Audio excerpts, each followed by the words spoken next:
Hey guys, welcome to a new episode of Two Bees in a Pod. This is Gianna. And Katie here. And what's cool about today is we finally have a guest to talk about polyamory. We've been trying to get a guest for about a month now. Today is the day. So hope this goes well for us.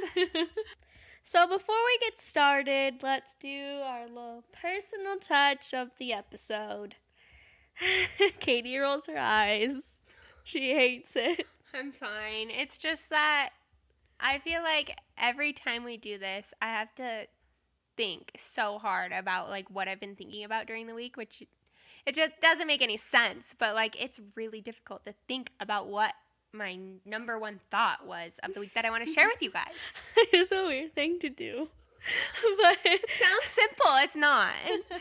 So mine, I guess, would be we had my bridesmaids come over this last Friday, along with Katie, my maid of honor, and we were able to schedule my bachelorette party. So I'm super excited for that time to come because I feel like there's going to be good stories for the podcast afterwards. I just live life for the podcast. So that's what's on my mind this week. Katie?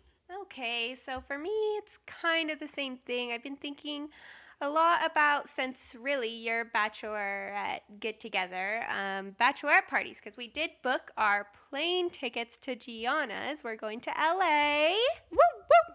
And so I'm like in this period where I have no idea what I'm going to do for mine. I think we're going to like do something lame, like stay at home, which isn't that lame because we live right next to Lake Tahoe. But yeah, I just don't know what I'm going to do. So you guys help me and DM me some good ideas of things to do for my bachelorette party. Knowing that I am very lame, like I'm not the typical bachelorette type of like go out in Vegas. That's just not me. But fun ideas like Disneyland, stuff like that. Okay, agreed. Also, activities to do if we don't do Disneyland would be cool suggestions. I already sent Katie like this cool slip and slide idea, this drinking slip and slide game. So yeah, ideas to do if we do, stay home with the pandemic and everything. You never know when it's going to end. So you never know. And God, I do not want my tickets to not be refundable because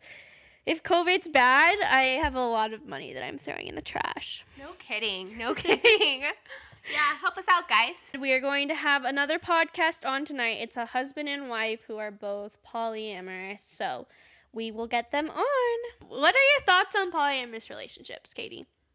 Okay, so it's hard to have thoughts on it when you have so many questions on the topic itself. From what little that I do, I guess, know, it's hard to understand for me just because I've always been in a monogamous relationship, and the thought of being in other relationships, like in my world, that's considered cheating. So it's so wrong to me. But I don't really know much about it.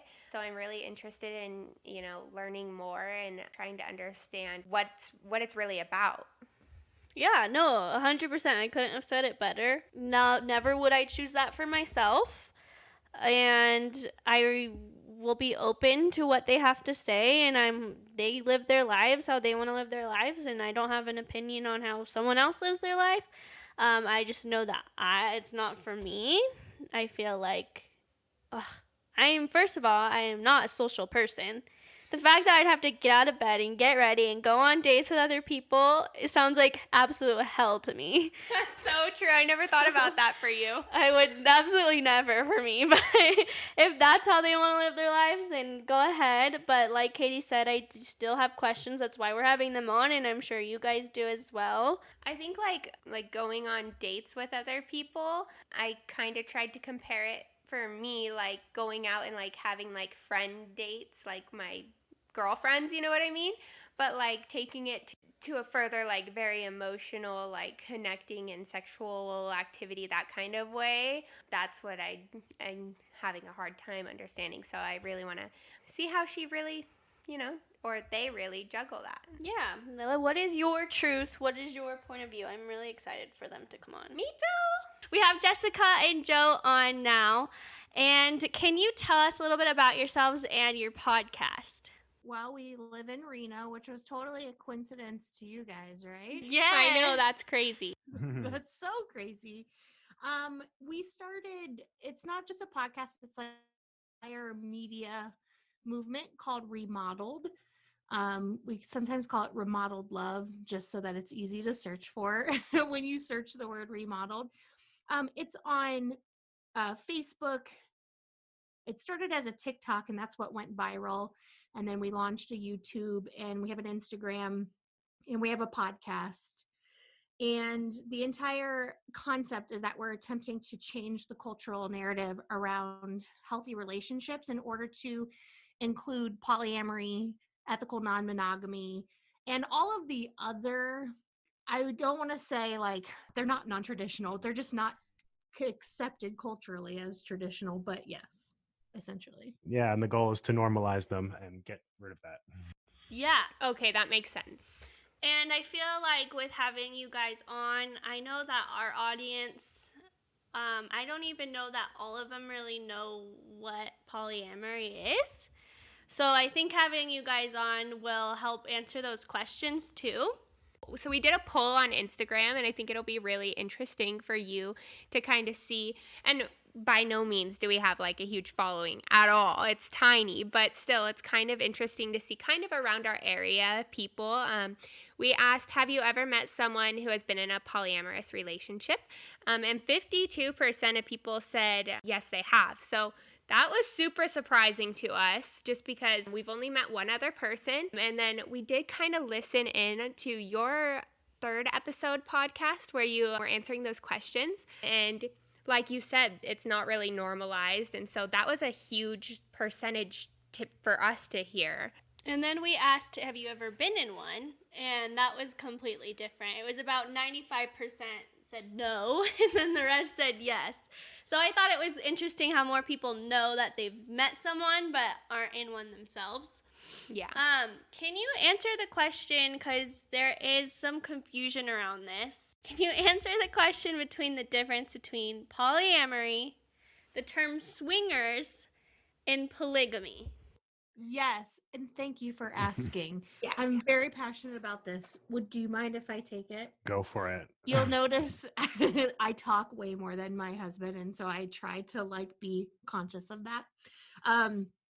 So polygamy is a style of marriage in which the husband can have many wives, but the wives only have that one husband.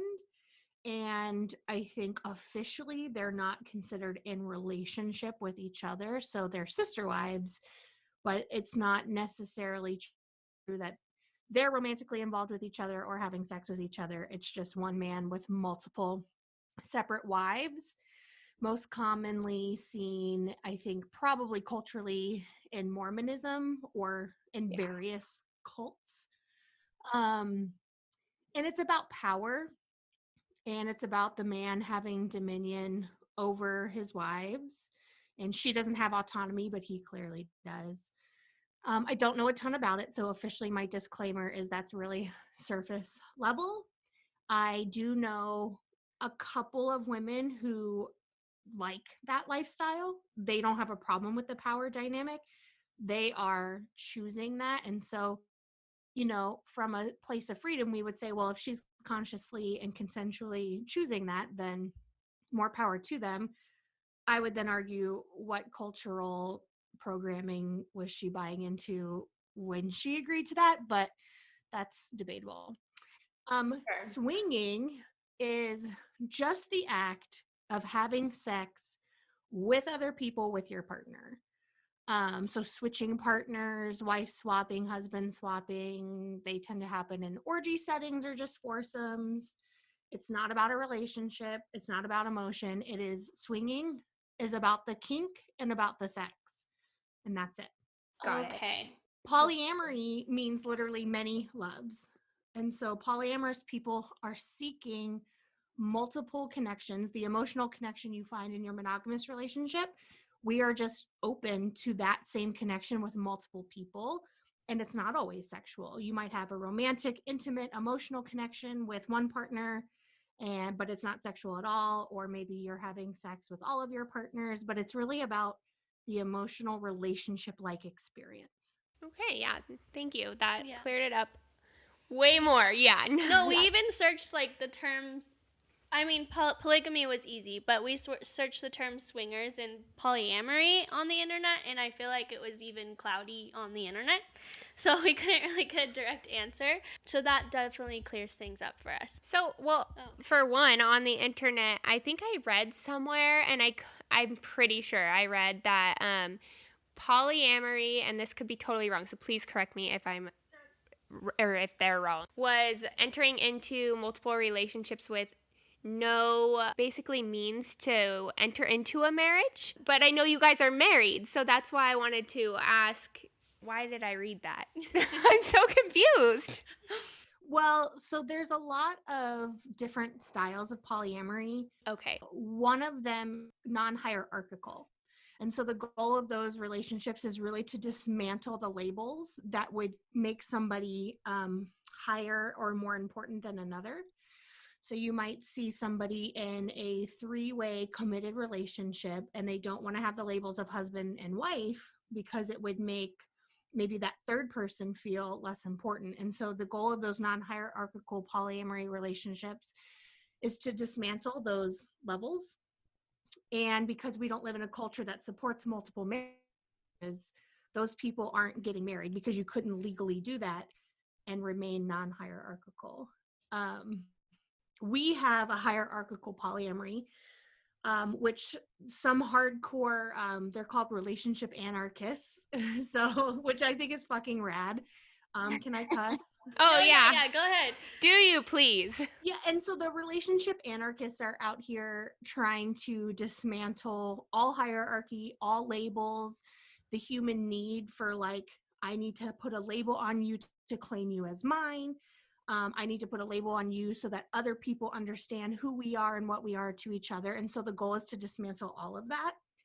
And I think in general, those people are against marriage and monogamy because of those reasons, because it's just a piece of paper with a title that lays claim to each other and possession and what you're allowed to do and where you're allowed to do it, et cetera, et cetera. So I don't know what article you read, but there are certain sects of polyamory that feel that way. Okay, that definitely sense. makes sense and helped. Okay. Okay. And then can you quickly tell us about how you heard of polyamory and why you felt like that lifestyle would fit you better than monogamy? For both of you. Sure. Well, we learned about it from a couple of friends of ours who I can't remember where they had discovered it, but they were talking about how they were interested in exploring it. And that's a good point to turn it over to this one because she was more ready for polyamory than I was. Okay. So in episode 1 and 2 of our podcast, we tell this story in full detail of how we discovered polyamory, how we decided to make the leap, and then how it went. And so I definitely recommend, those are our most listened to podcasts.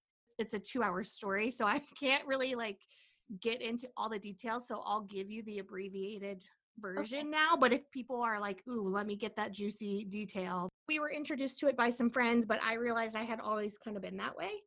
And so he said the word polyamory and explained what it was. I was like, oh shit, that's me. That makes way more sense. I used to have nightmares of like cheating on Joe, and it would really freak me out because I like waking life, I was like, I would never do that. But obviously my subconscious mind was like freaking out about it. And so I was always kind of like wrestling with that. That's a detail I haven't told in our podcast yet. And actually, when we got engaged, I remember, I haven't told this yet either. You guys are getting like, We're getting the tea. Thank you. serving it hot. When we got engaged, and sorry, I'm out of breath. I'm 8.5 months pregnant, and I am like, it's like so hard for me to talk and breathe. That's understandable. When we got engaged, a friend of ours gave me a card, like a cute gift as like a congratulations. And the card said, congratulations on same penis forever. And I just remember thinking, what? That is so fucking sad to me. Like, and also it did like something in my soul. I was like, why is that true? And why is that is? And that doesn't really make sense. And that's kind of a fucked up thing to congratulate someone for. And it felt like chains to me. Like, because in my head, I was like, well, I don't care if he sleeps with someone else. Like, why should I not sleep with other people? But because there was like, you've never seen it in a movie, you've never seen a character in a film or a book be polyamorous, without it being about that or anything. Like, you've just never, there's no narrative for it.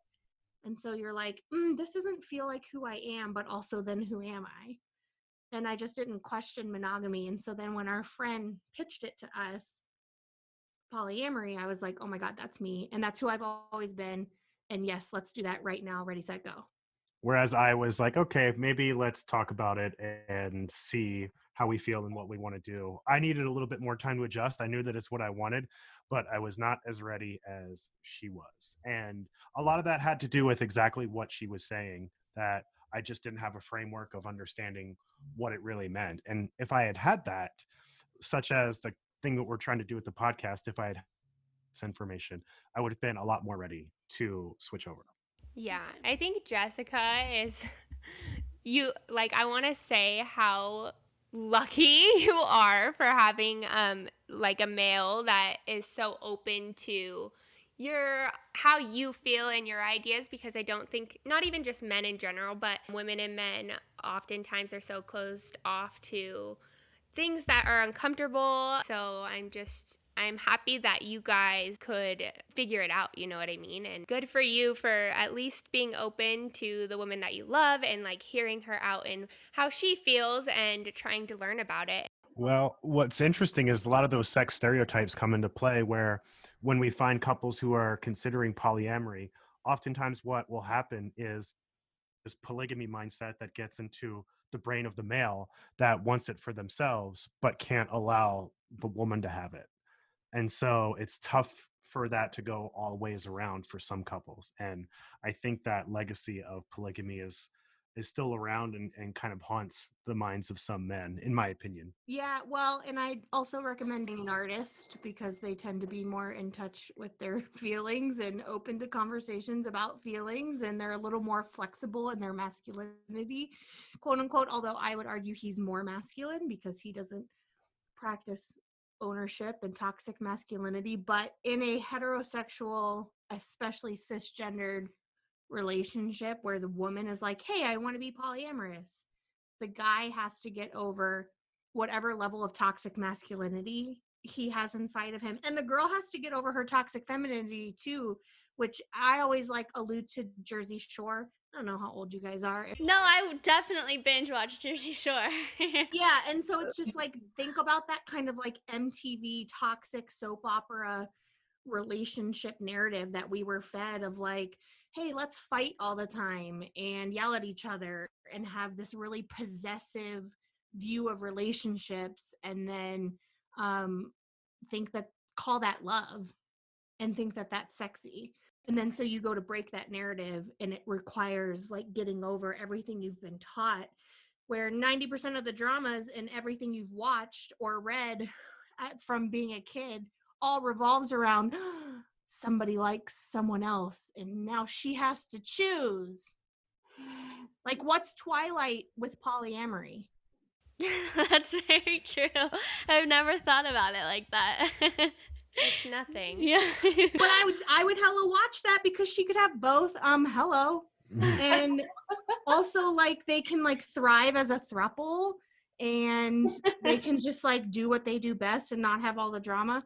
Think about like every like star-crossed lover love story, love triangle narrative movie that you've ever seen and just take out monogamy.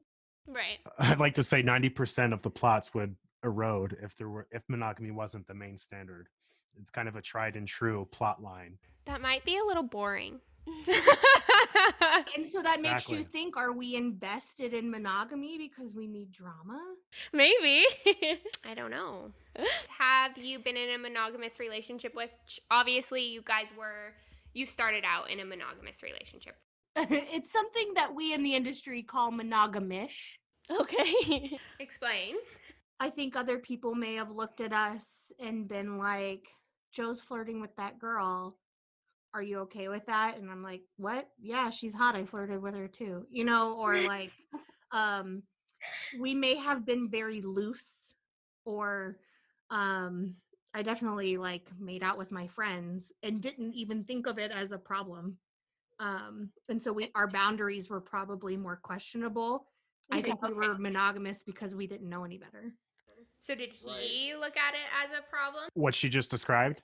Yes. Yeah, no. I mean, that was just kind of how our relationship always functioned. And we never really got jealous when we discussed the different people that we were attracted to in our friend group or otherwise.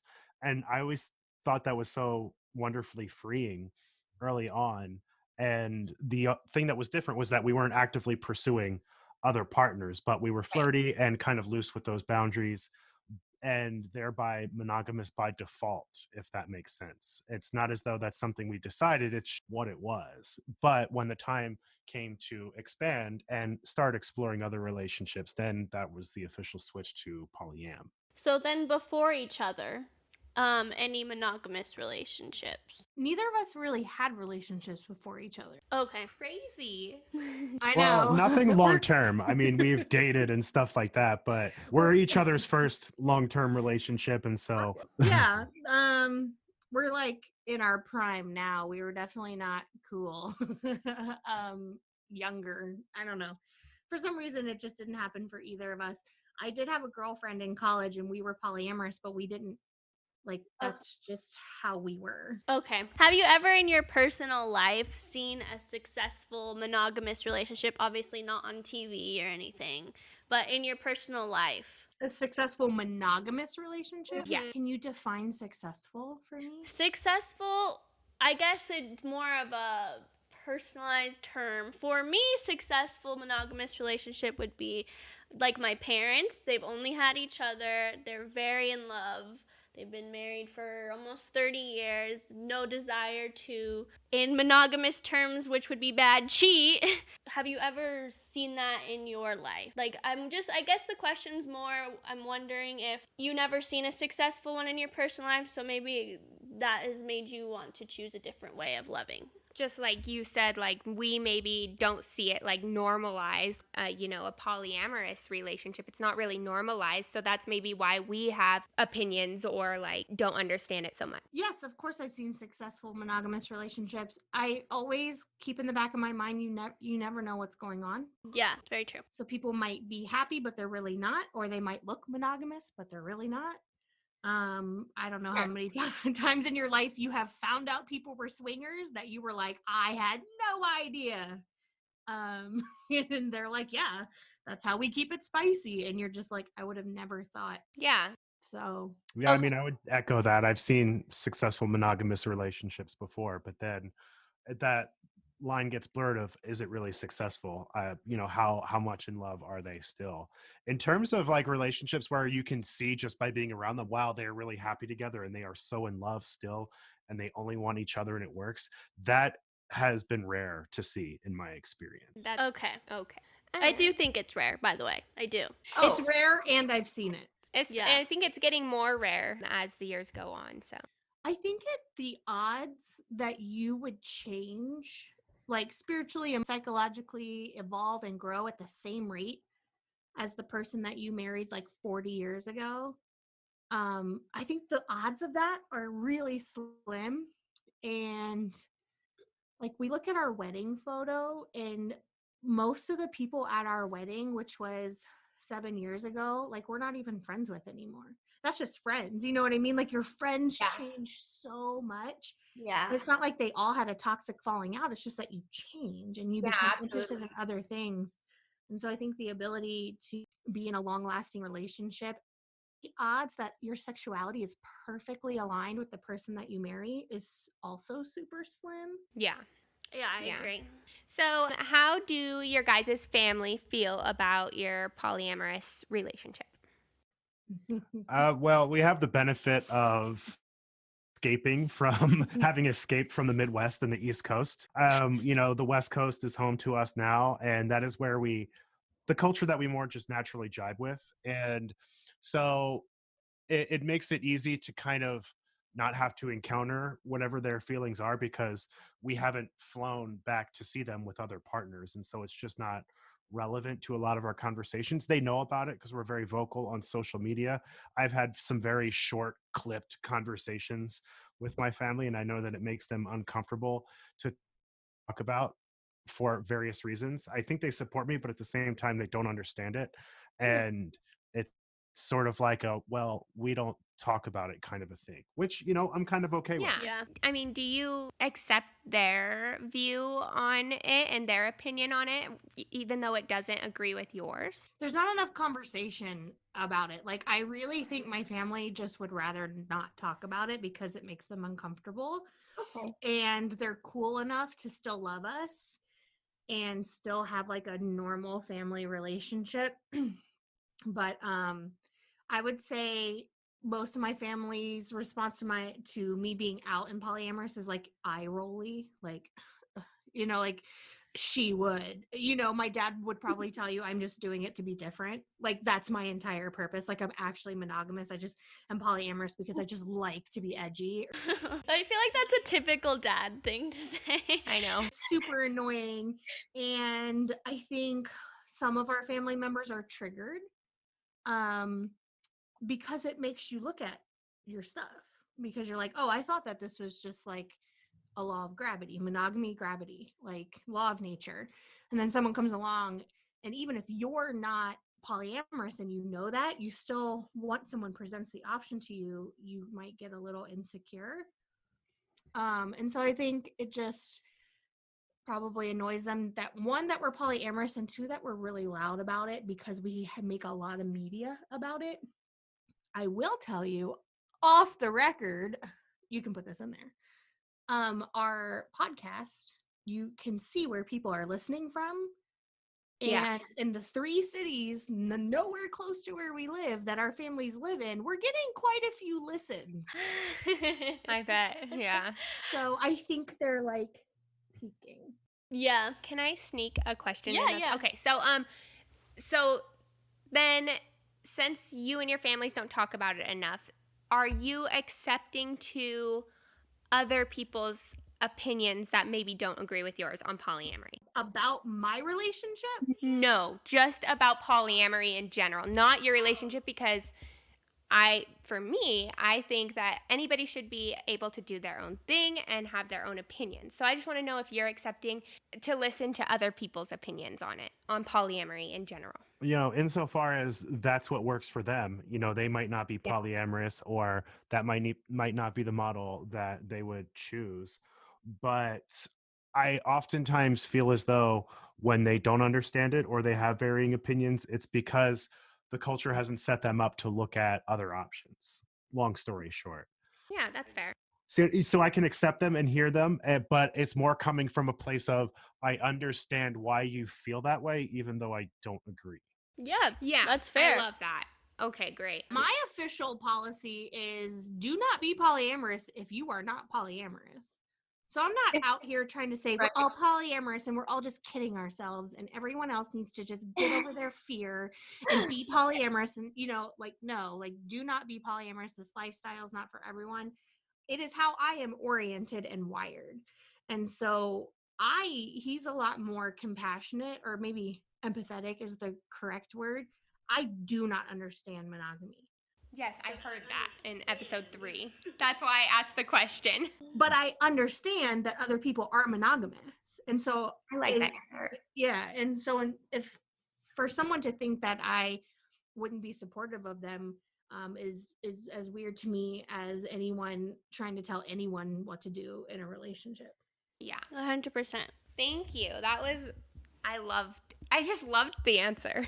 Okay. Well, and that ties into what we're trying to do with our media and podcast, is we want to normalize all relationships. It's not as though we want to, stomp out monogamy and get rid of it. We just want other kinds of relationships to exist as an option for people. And that includes asexual relationships or non-partnered, and just different ways of finding and expressing love, in addition to the dominant cultural standard, and normalize other ways.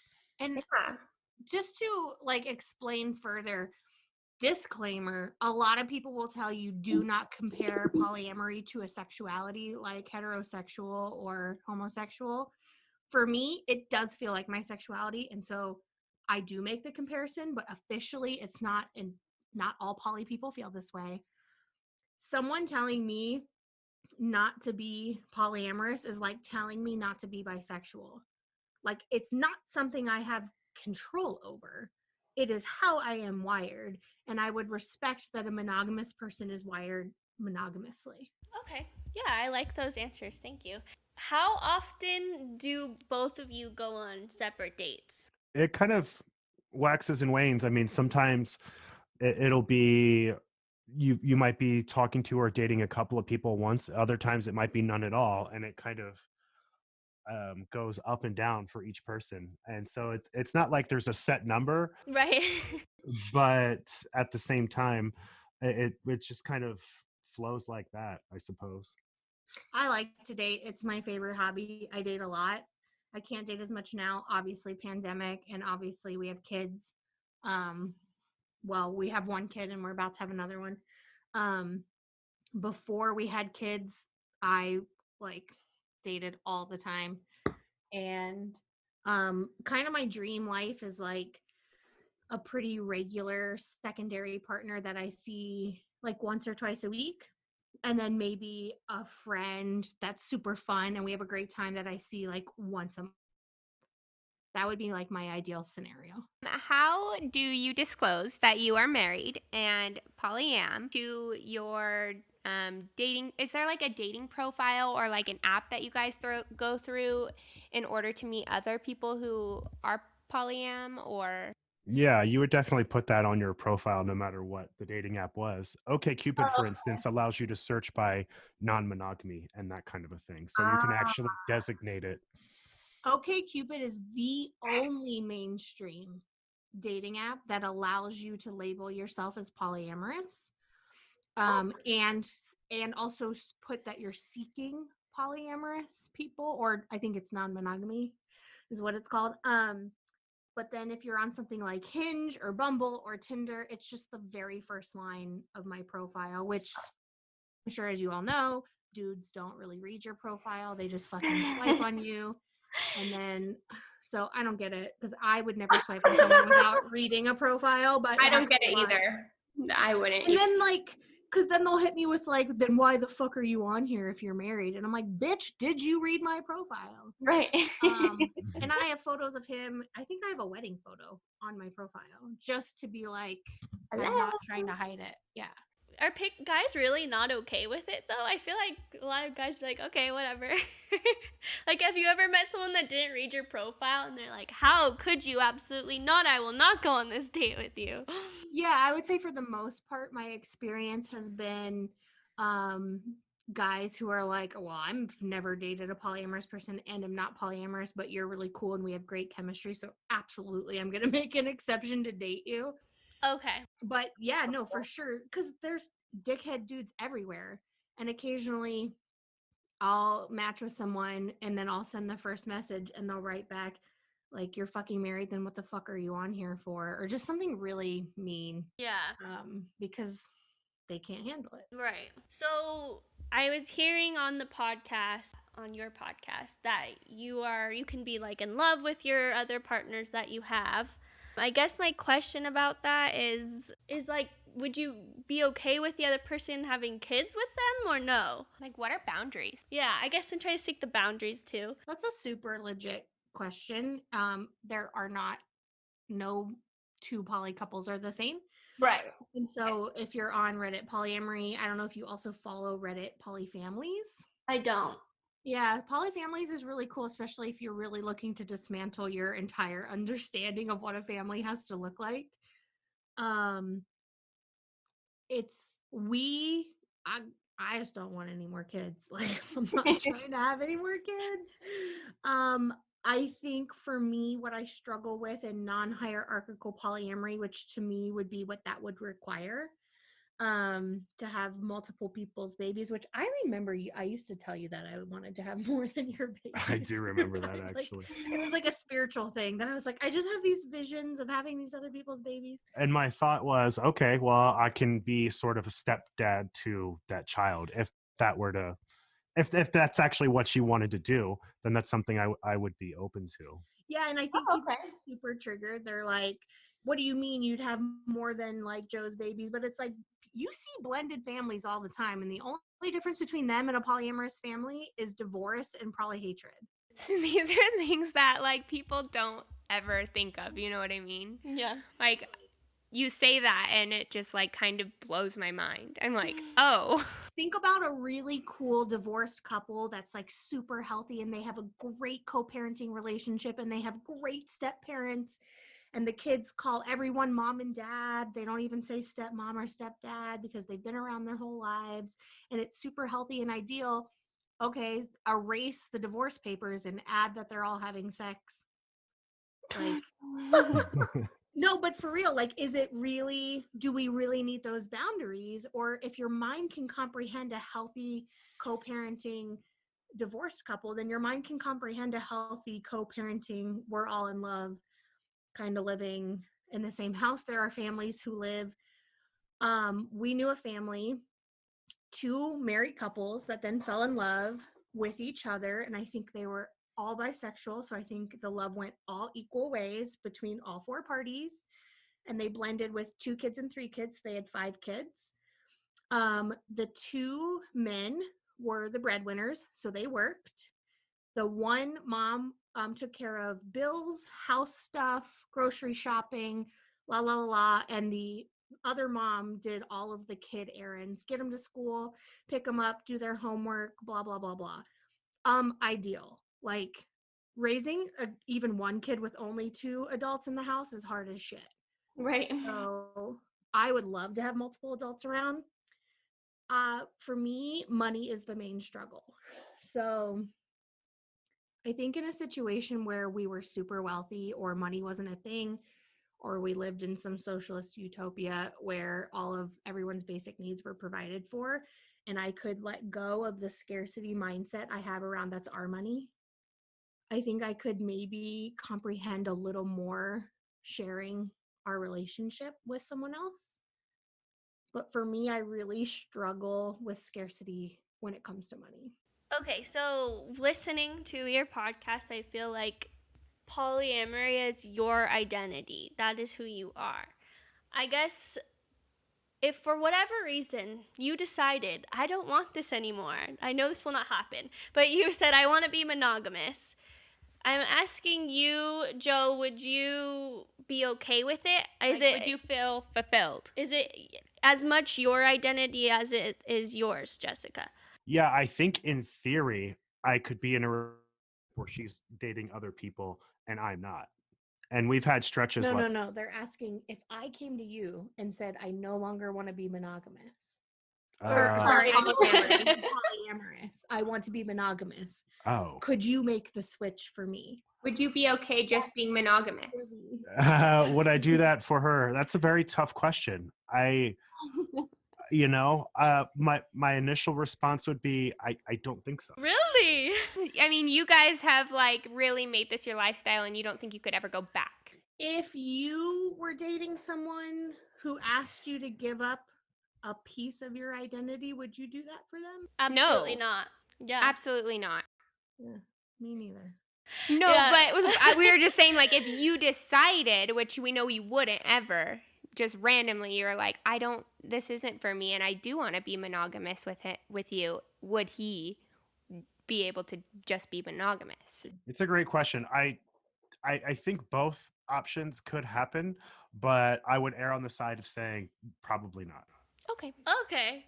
Because when I was listening to the podcast, it just very much felt like it was your identity. And then listening to episode 1 and 2, he was the one that had reservations about it. So I guess I was just figuring out, like, do you feel like that's your identity too? No. Or are you just doing this because you want to meet all her needs and fulfill her? And you love her. And you love her. Well, my sort of short answer to all that is I always knew that it was my identity, but it took me a while to fully embrace that.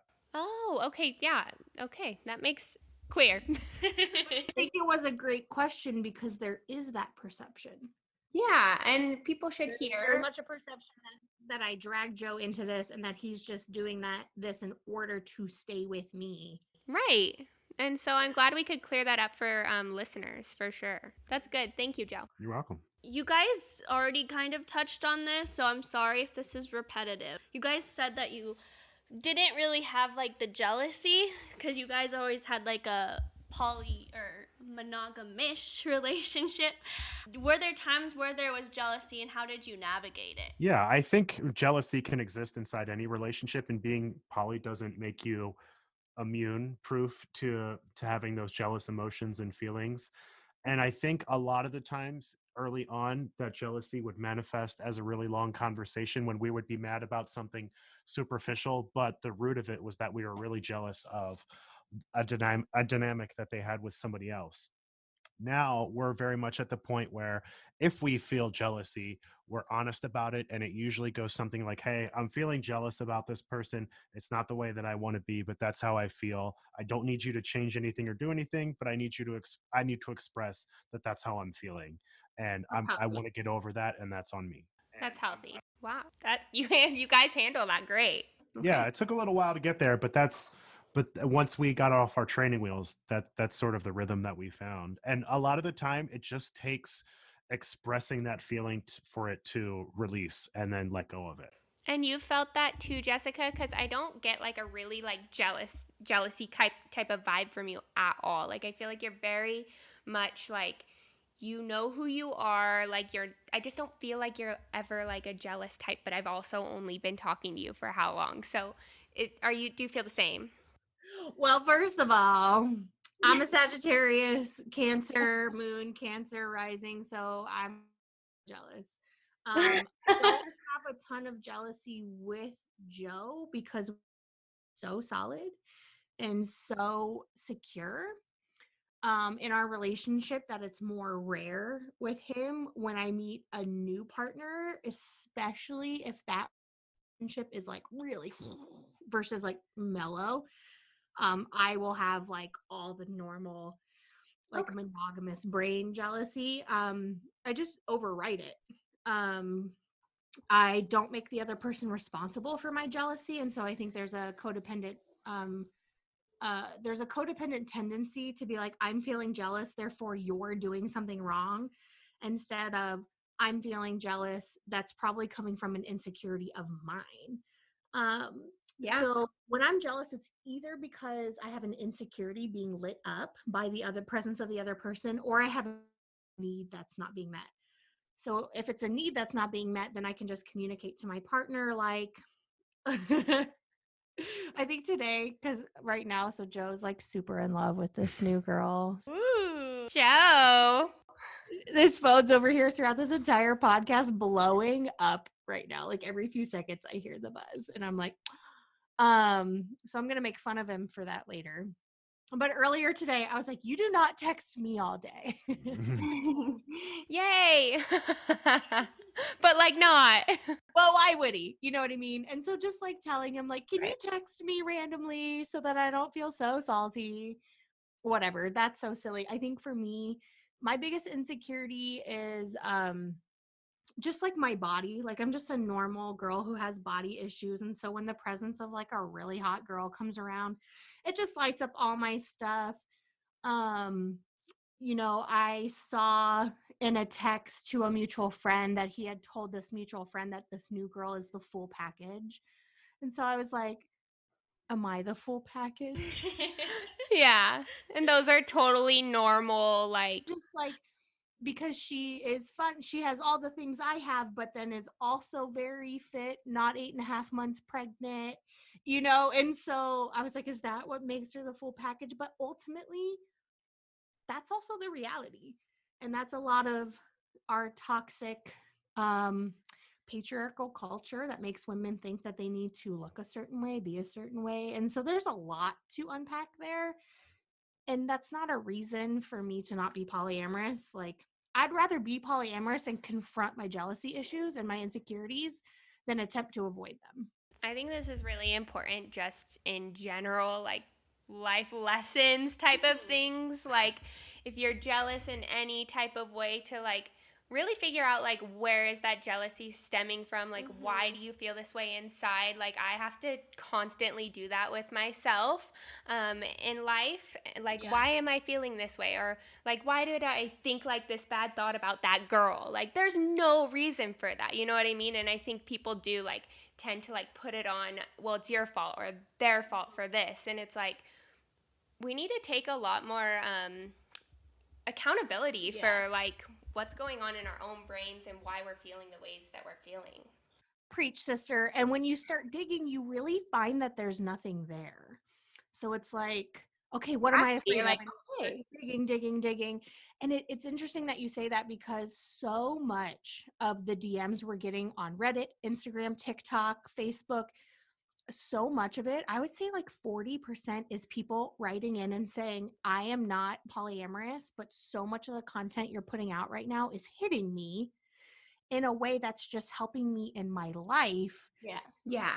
practice more self-reflection. And to kind of cement that, I would say the main benefit of being polyam is that it's made me a better person. I mean, quite honestly, it's made me look at my own issues of jealousy and insecurity and how I relate to other people and the depth of the relationships that I have and wanting to strengthen those. Good. I'm glad that you, I mean, since it's a huge part of your life, that it is doing that for you, because I think everybody needs someone in something in their life that does that for them. So that's awesome to hear that that's happening.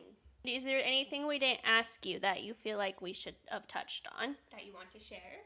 I love that question. Thank you for asking that. There are 3 reasons that I am polyamorous. Okay. We've covered 2 of them, but do you want to hear my like shtick of all 3? Yes. Okay, so the 3 reasons that I am polyamorous: 1, I'm wired this way. I'm oriented this way, the same way that I am oriented as an extrovert, as an entertainer, and as a bisexual. Number 2, the reason I am polyamorous is because I believe philosophically in um, the values of polyamory align with my personal values of non-codependence, personal responsibility, freedom, no boundaries, um, encouraging the best of people around you to explore what it is they need to feel fulfilled, and not making it about myself, et cetera, et cetera. And reason number 3 is actually deeply connected to my spirituality. So I am a very spiritual person. I am a minister. I have a degree in philosophy. My emphasis is in metaphysics. I am definitely cringy, new age white girl, problematic, have to like do a lot of examining of cultural appropriation and Can you define metaphysics for me? metaphysics, the way that the universe works. Okay, thank you. I most relate to all mystical traditions of all religions. I'm definitely I can find God in everything and everywhere. I am a preacher. Yeah, so I do a lot of preaching. We have a congregation in a space called Alchemist Theater, which is spiritual theater company that we started. Um, I am trained as a psychic and a shaman, which is problematic for me to say as a white person. I want to put that out there. I'm serious. I want to say that I really value the ancient wisdom traditions of all places. And that being said, I do feel that my higher power leads me to new loves all the time. My favorite romance experiences are ones where that person is also very spiritual and we can meet in that space and assume that God brought us together to learn something. And then we can go on that journey consciously together, figure out what it is, and then get out when it's time to get out. And I also just feel like God is pushing me to go deeper into myself through exploration with other people, and sometimes through no exploration, coming back to myself, because polyamory always leads you back to yourself, because you can feel really alone when your partner's out with someone else. And so it always brings you back to you. and just going within and examining the fears that I have, and mostly my fear of death, and releasing all of that through the practice of non-attachment through polyamory. Girl, have you listened to our death podcast? No, but I'm into it. Okay. It's literally labeled death, and we talked all about it. We both had very different views on death, and then we also had a psychologist or a psychology major on. She kind of gave her opinions about it, and you might like it. Oh, right on. I love it. I love death work. I love studying death. I love being afraid of death. I like psychedelics. I do a lot of psychedelics in order to like really look at death, and it's fucking terrifying. And I was trained in LA as a death doula. Not something I think that I could do, but I really respect the death workers. Yeah. Gianna's also very afraid of death, and I'm not so much. So yeah, definitely listen in on that. Good for you. That's fucking cool, man. That's rad. To not be so afraid. I think that's great. I feel very confident in what happens after, and still I'm afraid of it. Wow. Yeah, I wish I could have kind of had your perspective on that episode now, because that's exactly why I'm not afraid of it, just because I'm very confident in what happens after it, and I'm kind of like excited for what happens after it, just because I don't know, it's the world we live in. Like, I'm sure you know, like there's so many things that are just so difficult and hard to wrap your mind around, and no one's very accepting of other people's opinions if they don't, meet yours. And I'm just so excited. It's going to be so easy, It's going to be so easy. That is I so love your cute. attitude. That That is is so awesome. fucking cute. I cannot even handle how cute that is. I love this about you. Yes, good for you. Yeah, rock Because on. that's the ultimate chain that you could have, is the fear of death. And so if you don't have that, then I think you're doing really good. Thank you. Okay. Thank you so much. I love how open you guys are. You definitely answered a lot of questions for me, and even if it's not the way our listeners want to choose how they want to do relationships, there's a lot of life things you can learn from it. Absolutely. And it's just good for everybody to kind of understand what it is. That way, going forward, if they can form their own opinion about it, and if it's right for them, they have people to listen to on a podcast to navigate what their questions about it. So thank you. You were so helpful. Thanks for having us on. Yeah, and if anyone wants to learn more, they can go to homesliceproductions.com/remodeled, and you'll find links to all of our media. Awesome. You guys rock. Thank you so much. Thank you for listening to this episode of Two Bees in a Pod. If you liked it, please give us a 5-star rating on Apple Podcasts. It would be super helpful. Also, our next episode is going to be on the 22nd of February. To keep up with when we are going to be launching episodes, just follow our Instagram page. They're always twice a month.